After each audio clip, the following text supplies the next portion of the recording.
This is for you, Kate. I'm going to make them hurt. Ahem. You are, of course, free to do that. But perhaps might I offer an alternative? A cultured voice called out from behind him, causing Isaac to whirl around, ready to bisect the speaker with the manifold skills layered onto the blade. When he saw who'd spoken, however, he froze. Janus? The god of doorways was one of the mere handful of deities that humans knew for a fact were real, as he had contacted humanity directly on several occasions. In the flesh, the god said, gesturing at himself. He wore a perfectly normal toga, appearing like an ordinary human from the neck down.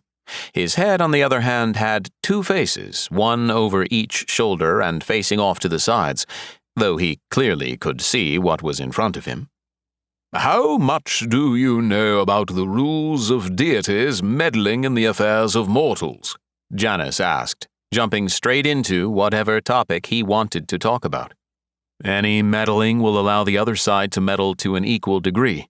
Continued meddling without the other side having balanced the scales with interventions of their own becomes exponentially harder.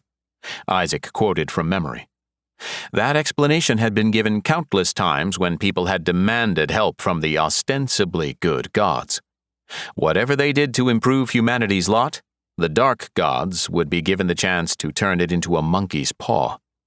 Supposedly, that had been what had happened with the system.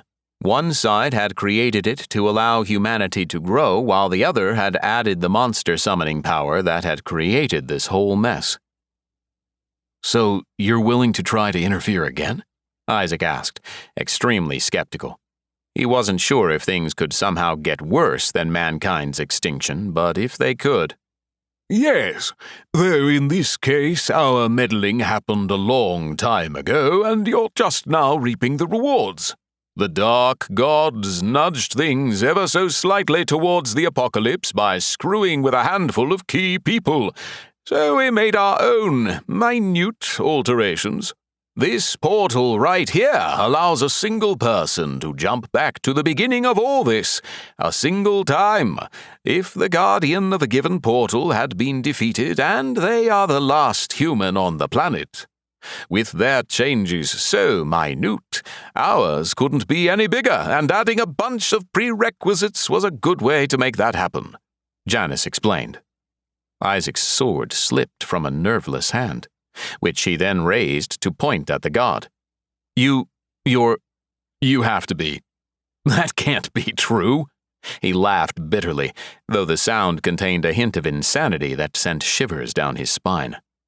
If you could time travel, then how could you let any of this happen? And what do you think would happen if even one enemy god survived past such an attack? They'd have free rein to travel themselves. It is far too risky. Even sending a mortal might be devastating. Yet this specific situation, a tiny tweak that gives you a final chance in the remote possibility that someone fulfilled the requirements, that is doable. So, Isaac Thoma, will you do your damnedest to save the world? Janus asked. I still think you're crazy, but what the hell? What do I have to lose? Isaac said, half to himself, half to the god.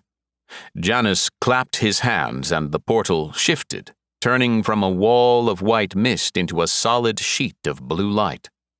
Now, walk through the portal. Every step Isaac took felt like he was walking to his own execution, yet he never stopped. A chance to redo everything. Try to save everyone, even if he wasn't sure this whole thing wasn't the world's cruelest prank. A final step took him through the portal, which felt like falling into a freezing lake. Ding! Isaac woke with a start, sitting bolt upright in his bed, a blue box hovering in front of him. Greetings, Isaac Thoma. Welcome to the system. Would you like to select Office Drone as your class?